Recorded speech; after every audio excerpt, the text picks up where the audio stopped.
Maraming nagsasabi na hindi daw ito, it's an example daw to of the current situation sa crime na nangyayari sa Pilipinas, na what I'm seeing right now is namimiss nila yung Duterte style of governance. Your comments po.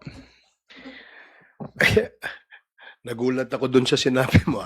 Anyway, una, kinalulungkot natin ang nangyari doon sa ating rider, no? At tayo po ay nakikiramay sa kanyang pamilya. Pangalawa, itong pangyayaring ito na sinasabi nga ay trip-trip lang, of course, kinukundina natin yan, no? Hindi naman ito dapat mangyari, no? Pero gaya ng sinabi mo, Red, na ito ay repeat offender, ang ibig sabihin lang nito, itong taong ito talagang may criminal na tendency. At hindi dahil sa administrasyon ni Juan, ni Pedro, ang dahilan kung bakit siya nanaksak. Siya ay repeat offender, siya ay isang kriminal, at dapat siya ay pinaparusahan sa ilalim ng ating batas. Now, kung sinasabi nating namimiss ba natin yung bawat kanto may patay? Yung ba ang gusto nating nakikita araw-araw? Yan ba ang ehemplo ng isang tinatawag na kamay na bakal? Yung kaliwat kanan may nakikita kang tumutumba, may namamatay, at sinasabing nanlaban, at sinasabing droga ang dahilan? I guess, hindi yun yung dapat nating tinitingnan, no? Ang importante dito, yan ba ay mapapanagot sa batas?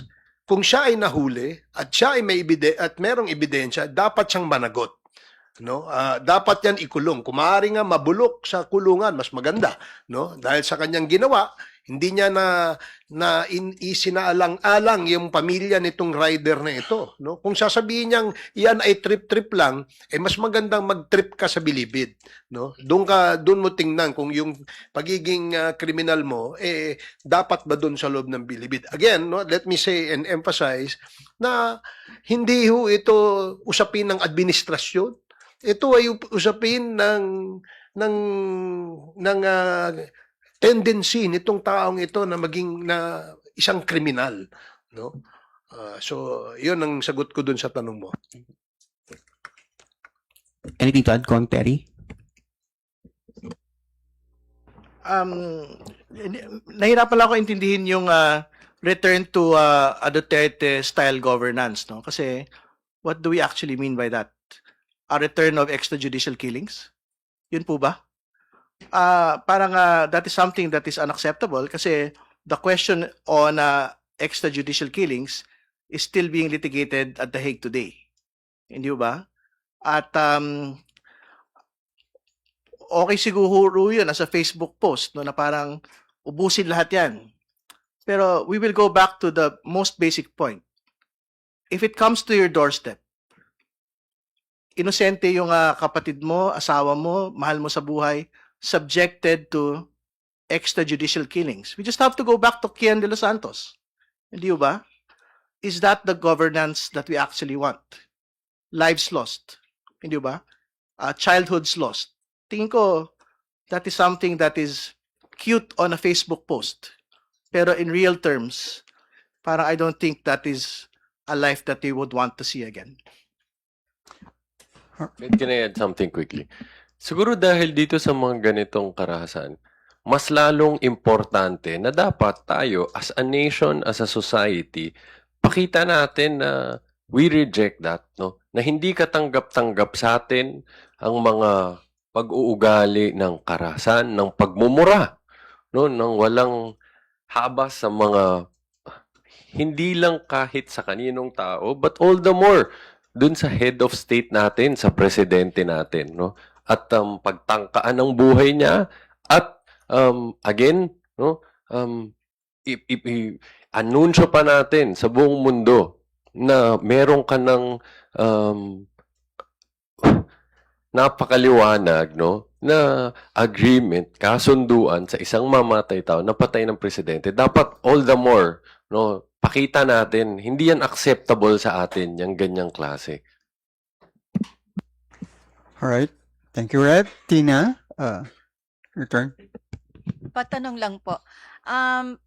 bakit daw po hindi kinuha si former NBI Director Santiago as a witness of the prosecution in the articles on grave threats when he was the NBI Director when the VP had her online press con, and he is listed as a witness of the defense?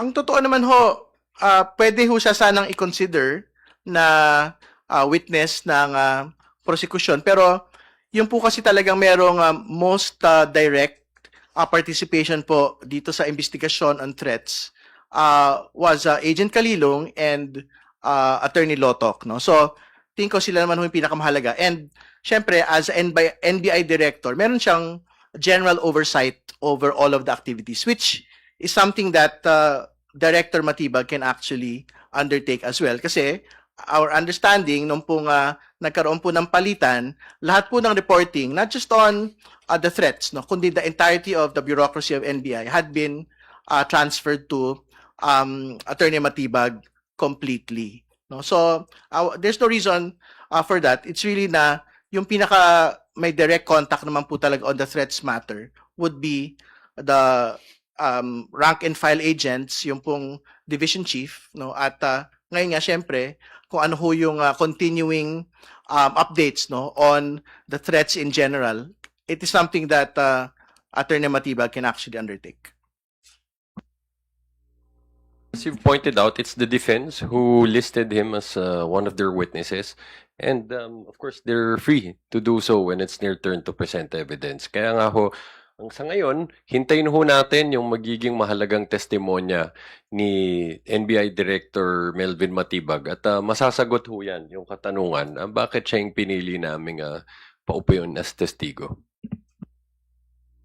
All right. Thank you, Tina. Follow up.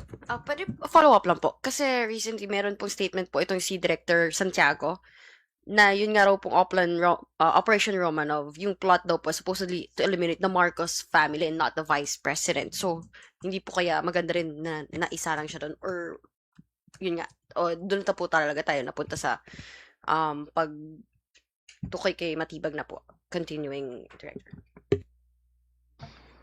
Well, gaya rin ng pagkakaintindi ko doon sa naunang video na kung saan yung si Mayor Baste ang nagsasalita. Pagkakaintindi ko, ito ay isang parang pahiwatig, no, sa ating Pangulo na posibleng mangyari yung sinasabing Romanov tragedy at saka Mussolini tragedy, no?